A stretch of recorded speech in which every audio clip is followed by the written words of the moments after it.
சுந்தரவல்லின்றவங்க வந்து பாஜக எல்லாருமே அவங்க மேலே கேஸை கொடுத்துட்ருக்காங்க.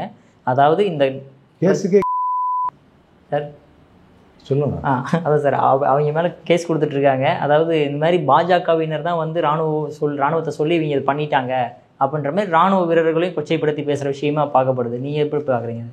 அதாவது ஒரு படத்தில் விவேக் படம் நினைக்கிறேன், அவனாவது பரவாயில்ல வந்து கேஸை பற்றி பேசிடலாம், நீ கேஸு கூடயே பேசினீங்கிறேன்னு விவேக் ஒரு ஜோக் சொல்லுவார். அந்த மாதிரி அது பார்த்தது அந்த அக்கா மேலே கேஸா? நீ என்னடா தடி சீமான் வீட்டு முன்னாடி ஆர்ப்பாட்டம் பண்ணாங்க. அப்போ அவங்க கொடி கிடி கம்பு வச்சுருந்தாங்கல்ல, இது என்னடா தடி, இதை விட பெரிய தடிலாம் நான் பார்த்துருக்குறேன் அப்படிலாம் அவங்க சொன்னாங்க. அதனால் இது என்ன பெரிய கேஸு, இதை விட பெரிய கேஸு, அதனால் எல்லாத்தையும் அவங்க பார்ப்பாங்க. அவங்களுக்கு காலையில் ஏஞ்சா வந்து பிஜேபியை 4 திட்டணும், மோடியை 4 கழுவி ஊற்றணும், அப்போ தான் 100 டோக்கன் விழும், 100 மீட்ரு விழும் அப்படின்னு. They are paid servants. அவங்களுக்கு என்ன நடக்குதோ எது நடக்குது. வீட்டில் பால் திஞ்சு போயிட்டோட மோடி தான் காரணம். அந்த கேஸில் கொஞ்சம் வந்து பவர் கூட்டியிருக்காரு பொழுது. நான் 10 நிமிஷத்தில் பால் கொதிக்க நினச்சேன், இது 8 நிமிஷத்தில் கொச்சி தீஞ்சு போச்சு, மோடி தான் திட்டமிட்டு என் வீட்டுக்கு அந்த சிலிண்டர் அனுப்பிச்சார் அப்படின்னு சொன்னாங்கன்னா நம்ம ஆச்சரியப்படுறதுக்கு இல்லை. அதால் இவர்கள் வாடகை வாய்கள் எதற்கெடுத்தாலும் பிஜேபி இல்லை, ஏன் நீ இப்படி இருக்கிற, ஏன் நீ இங்கே இருக்கிற, ஐயோ நான் இங்கே இல்லைன்னா பிஜேபி இந்த வழியாக உள்ளே வந்துடும், என்னம்மா இது கக்கு சாச்சுமா, இல்லை அதெல்லாம் விட முடியாது அப்படின்னு அவங்க, அது அவங்களுக்கு கொடுக்கப்பட்டிருக்கிற அஜெண்டா. இல்லை சார், இவங்க மேலே அப்படி கேஸ் கொடுக்கப்பட்டாலுமே இன்னுமே வந்து அவங்க நடவடிக்கை எடுக்கலை. இருந்தாலுமே அவங்க இன்னுமே அதே மாதிரி தான் பேசிட்டு வந்துகிட்டே இருக்காங்க. சென்ட்ரல் கவர்மெண்ட் நீதிமன்றம் சொல்லுது இணையா கேஸ் போட்டிங்களா இல்லையான்னு, சுப்ரீம் கோர்ட் சொல்லுது, அதுதான் மெயின். சுப்ரீம் கோர்ட் சொல்லி ஹைகோர்ட் சொல்லி அதுக்கே கேஸ் போடலையே, போலீஸ் போய் சொல்லுதா என்ன, போலீஸ் என்ன அதில் விளக்கம் கொடுத்தாங்க தெரியுமா அரசு தரப்பில் இருந்து? இது வந்து 40 வருஷத்துக்கு முன்னாடி பேசுனது, பழைய கதை. இது ஒன்று இப்போ அது வந்து அரங்கத்துக்குள்ளே பேசுனது, அவங்களுக்குள்ளாவே பேசிக்கினாங்க. அதால் இது வந்து வழக்கு போடுகிற சட்டப்பிரிவின் கீழ் இந்த அக்கரன்ஸ் வரலை அப்படிலாம் புது உருட்டெலாம் உருட்டாங்க. நீதிபதி அதெல்லாம் ஒத்துக்கலையே. என்ன எல்லாரையும் வச்சு நீங்கள் பேசுகிறீங்க, இந்த மாதிரி பேசுகிறீங்க, ஒரு மதத்தை இழிவுபடுத்தி ஒரு பெண்ணை கம்பேர் பண்ணி அந்த சும்மா அதை அதை அதை டிஸ்கஸ் பண்ணுறது. நான் கொஞ்சம் பச்சையாக பேசுவேன், நானே கூசுறேன் அதை பேசுறதுக்கு. அப்படி பேசிட்டு ஒன்றுமே நடக்காத மாதிரி இன்னைக்கு இருக்கிறாங்க இல்லையா? அதால் இப்போ இவங்க நினச்சா தானே சார் கேஸ் போட முடியும். நீங்கள் இந்த முக்தார்னு ஒரு பையன், எல்லோரும் பேசுகிறவங்கெல்லாம் கேஸ் போடுறாங்க. ஆனால் அவர் மீது கேஸ் போட சொல்லி வந்து நீதிமன்றங்கள் அணுகியும் அவர் மேலே ஒன்றும் கேஸ் யாரும் போடல. லிஸ்ட்டு போடுறாங்க, பெண்களை பற்றி அந்த கொச்சையான வார்த்தையை சொல்லி லிஸ்ட்டு போடுறான்.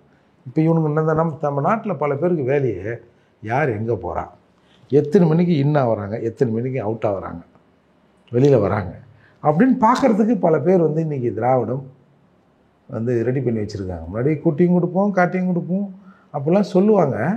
ஆனால் இப்போ உண்மையிலே அதெல்லாம் செஞ்சுன்னு இருக்கிற மாதிரி தோணுது. அதனால் இந்த சமூக பொதுவாக சார், இந்த அரசியலுக்கு ஒரு மாண்பு இருக்குல்ல, அந்த மாண்பை முதலில் அழிப்பது தான் இந்த திராவிடத்தின் வேலை. அதாவது என் வீட்டில் அவன் கண்ணாமலான்னு திட்டுவாங்க, அவன் வீட்டை நான் ரொம்ப கண்ணாமலான்னு திட்டுவேன், இது எங்களுக்குள்ள சகஜம் அப்படின்ற மாதிரி இன்றைக்கி வந்து ஒரு அரசியல் மாறி நிற்குது தமிழ்நாட்டில்.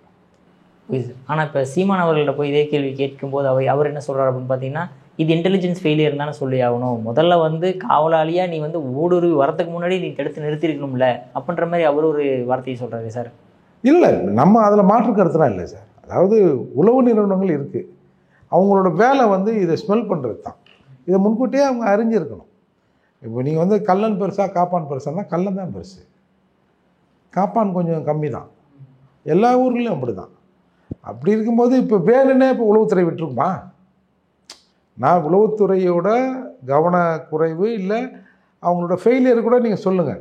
ஏன்னா அவன் அங்கே முன்னாடியே அதை பிடிச்சிருந்தா இந்த இது நடந்திருக்காது. பிகாஸ் அவங்க வந்தவங்களாம் இராணுவ உடுப்பில் வந்திருக்கான். இராணுவ உடுப்பில் வர்றதை எப்படி இவங்க அப்படி அசால்ட்டாக சரி ஒரு ஒரு இராணுவ டீம் வந்து ஒரு இடத்துலேருந்து ஒரு இடம் பாஸ் ஆகுதுன்னா இவங்களுக்கு தெரிஞ்சிருக்கும்ல.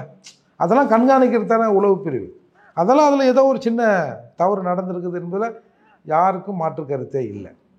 ஆனால் இது முழுக்க முழுக்க இவர்களுக்கு தெரிந்தே நடந்திருக்கிறது என்பது எவ்வளவு அப்பட்டமான பொய்.